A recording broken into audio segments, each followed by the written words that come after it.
കാവ്യയല്ല എൻ്റെ ആദ്യ വിവാഹം തകരാൻ കാരണമെന്ന് ദൈവത്തെ മുൻനിർത്തി പറയാം. അന്ന് ദിലീപ് പറഞ്ഞത്.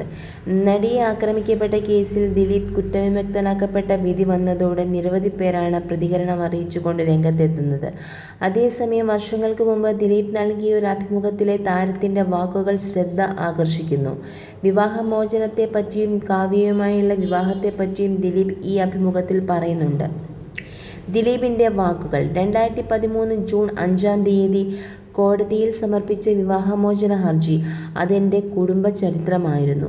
അത് ഹർജി മാത്രമല്ല, അതിൽ പ്രതികളുണ്ട്, സാക്ഷികളുണ്ട്, 100% വിശ്വസിക്കുന്ന തെളിവുകളുണ്ട്, പ്രമുഖർ ഒരുപാട് പേരുണ്ട്.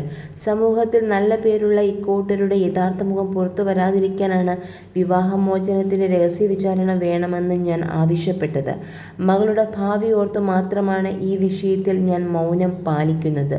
ആദ്യ ഭാര്യ നല്ലൊരു ജീവിതം നയിച്ച് അവരുടെ ജോലിയും കാര്യങ്ങളുമായി പോകുന്നുണ്ട്. ഞാൻ ആ വഴിക്കേ പോകുന്നില്ല. മറ്റുള്ള ആളുകൾ അവരെ തെറ്റിദ്ധരിപ്പിക്കുന്നുണ്ടെന്ന് പല വഴിക്ക് ഞാൻ അറിഞ്ഞു. എൻ്റെ മകളുടെ പഠിപ്പ്, ഭാവി, ഇതിനെക്കുറിച്ചൊക്കെയാണ് എൻ്റെ ആലോചന. കാവ്യ അല്ല എൻ്റെ ആദ്യ വിവാഹം തകരാൻ കാരണമെന്ന് ദൈവത്തെ മുൻനിർത്തി പറയാം. കാവ്യയാണ് ഇതിന് കാരണമെന്ന് ജനങ്ങളുടെ മുന്നിൽ ധരിപ്പിച്ചു വെച്ചിരിക്കുകയാണ് ചിലർ. ഞാനും എൻ്റെ ആദ്യ ഭാര്യയും തമ്മിലുള്ള ബന്ധം വെറുമൊരു ഭാര്യ-ഭർത്തൃ ബന്ധം മാത്രമല്ലായിരുന്നു. ശക്തമായ കൂട്ടുകെട്ടുണ്ടായിരുന്നു ഞങ്ങൾക്കിടയിൽ. അതുപോലെയുള്ളൊരു സുഹൃത്ത് ബന്ധത്തിനിടയിൽ സങ്കടകരമായ സംഭവങ്ങളുണ്ടായത്. അതിലേക്ക് കാവ്യയും വലിച്ചിഴയ്ക്കുകയായിരുന്നു. ഞാനൊരു പെൺകുട്ടിയുടെ അച്ഛനാണ്. 12 മുതൽ 16 വയസ്സുവരെ ഒരു പെൺകുട്ടിക്ക് ആരുടെ പിന്തുണ വേണമെന്ന് ഇവിടെയുള്ള സ്ത്രീകൾക്കറിയാം. എൻ്റെ സഹോദരിയാണ് അവളുടെ സമയം മാറ്റിവെച്ച് വീട്ടിൽ വന്നു നിന്നത്.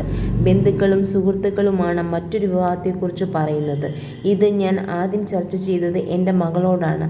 കാവ്യയെ വിവാഹം കഴിക്കണമെന്ന് സ്വപ്നത്തിൽ പോലും വിചാരിച്ചില്ല. ദിലീപ് പറഞ്ഞതിങ്ങനെ.